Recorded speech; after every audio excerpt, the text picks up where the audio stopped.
এখন যিনি পারফরমেন্স করতে আসবেন তিনি হচ্ছে বাহ বলতেই হয় উনি সো লাকি লাকি বিনতে রেজা আসছেন কিশোরগঞ্জ থেকে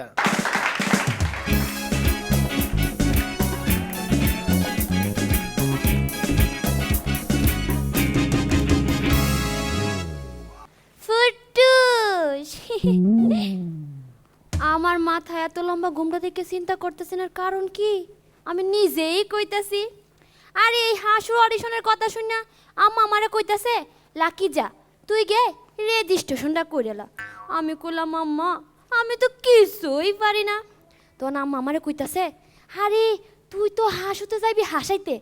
আর তোর জন্মের পর তোর চেহারা দেখে হাসে নাই এমন লোক খুব কমই আছে এর কারণ কি আরে আগেই তো কইছি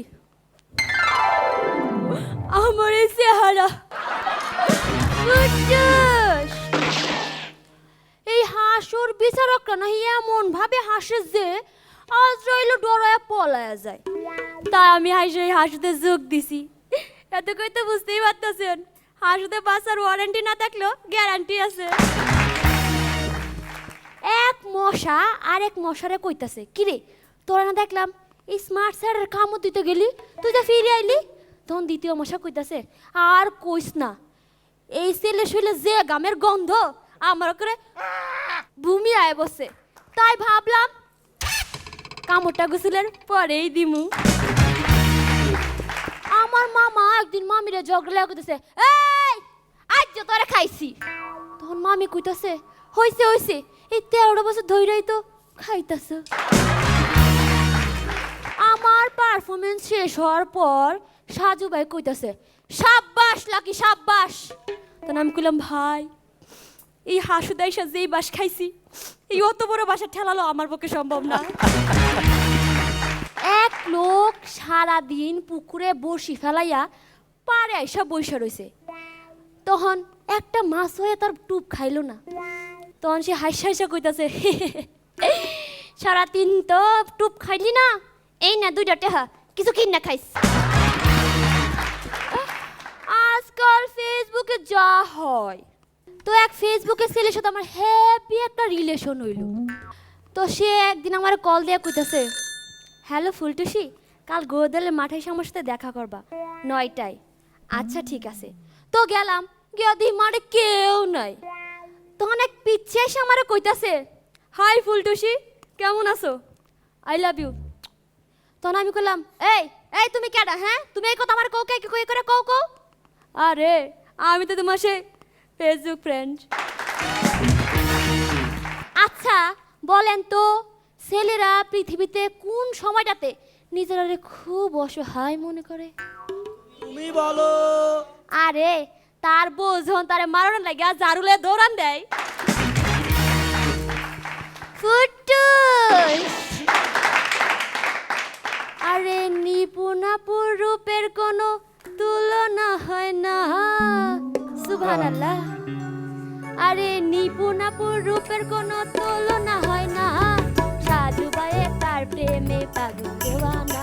আরে সাজু ভাই তার প্রেমে পাগল দেওয়ানা এতে কোনো লাভ নাই সাথে দুজন মুরব্বী বসে রয়েছে তাই নিপুণাপুর তার মনের কথাটা খুললে কইতে পারতেছে না ওরে বাবা